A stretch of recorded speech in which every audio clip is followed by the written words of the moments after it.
You're listening to Bark and Wag's 15-Minute Vet Talk.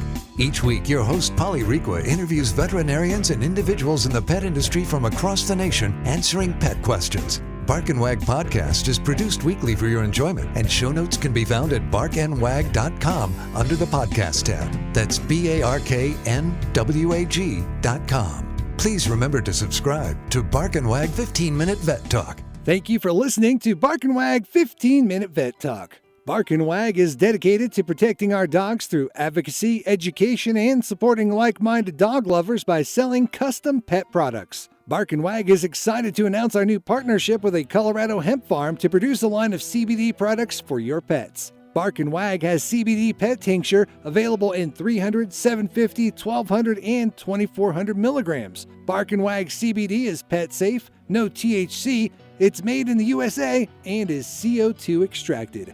Please check out Bark and Wag's website, barkandwag.com.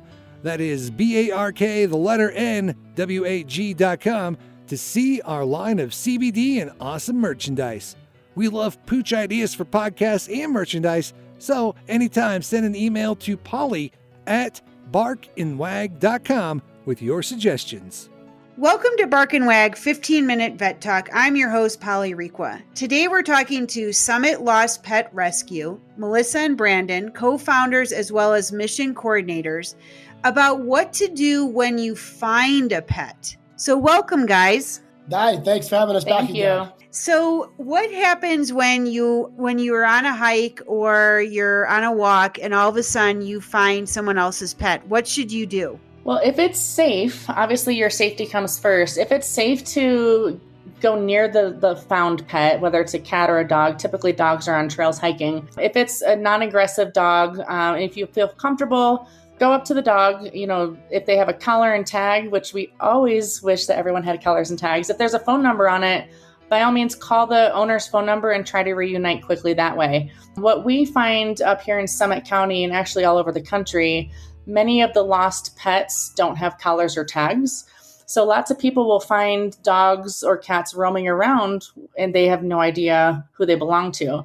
So again, if it's safe to secure the found pet, you can always call us in Summit County. Again, our number is 970-423-5701. And always call animal control in your local shelter. Because many owners, if their pet goes missing, that's the first phone call they're going to make is to the shelter and animal control. And if you found their pet, you call it in, then it's a quick reunion. And same thing with us. A lot of lost pet owners will contact us.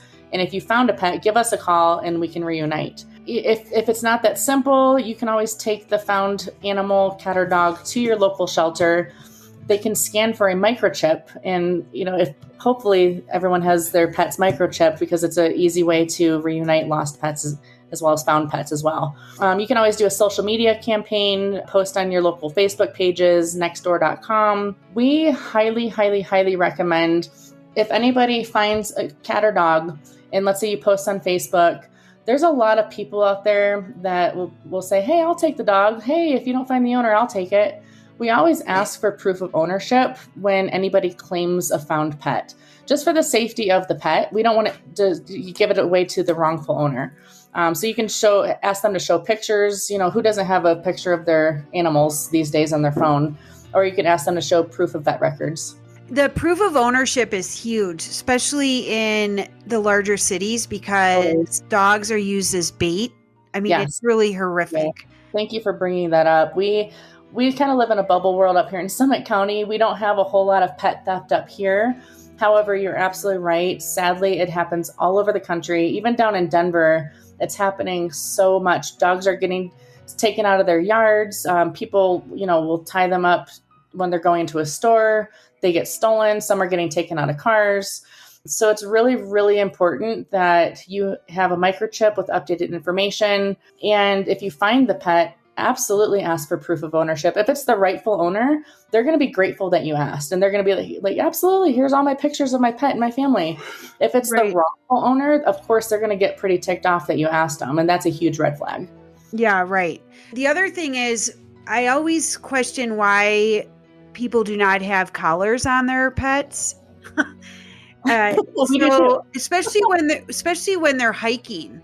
I was trying to figure out a way to, it's good that the Humane Society and different rescues now are microchipping dogs, but there has to be a way to keep pet owners educated on how important when you go hiking that you put a dog collar on the dog. I've actually started interviewing owners about why they don't do that. And the most common answer I get is that it leaves an impression around their neck on their fur. And I think that is a very lame reason for not putting your collar on your dog. Take it off in the house. Right. I asked about 3 or 4 other people last week who I know don't put collars on their dogs. And I said, how come? And they said that they don't like the imprint that they leave. They want their dog to have a nice, smooth coat. Well, I also said, well, you can get them harnesses. Yeah. And harnesses won't do it. And you can actually get the ID tag hooked up to their harness. Or embroidered in the collar itself. Right. Harness collar. Yeah.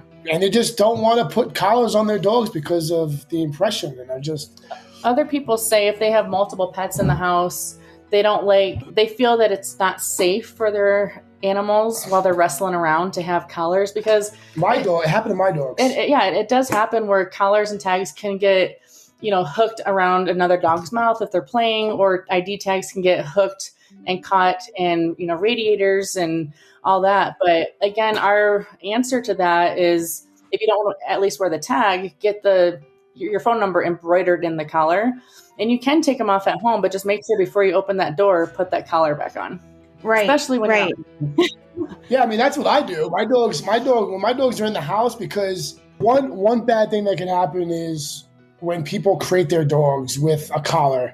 I've seen tags up, or if you see like those heat vents on the floor. Yeah, I've seen that. And I've had 2 of my dogs get, caught with their teeth because they were playing. So I get that. And I do the same thing. As soon as my dogs come in the house, I'll take their collars off, especially if I know they're in for the night. But as soon as they're about to go out, I grab their collar and I put it on before we exit the house. Yeah, it's like we don't leave the house without our keys and ID, right? Right. So pets should never leave their house without their ID. Yeah, I agree. I think that's I think anytime you're hiking, especially in Summit County where it's so remote and wild. Life all the time, and then they go missing, Yeah, people die there. And so, a dog without proper protection and, it's just, I just think when you go hiking, it should just be a standard protocol. Absolutely. We agree. So anyway, well, thank you for all you do. It's wonderful. And I love getting updates, and we look forward to having you back on the podcast. Thank you so much. We appreciate it. Thank you for your time. We appreciate it for sure.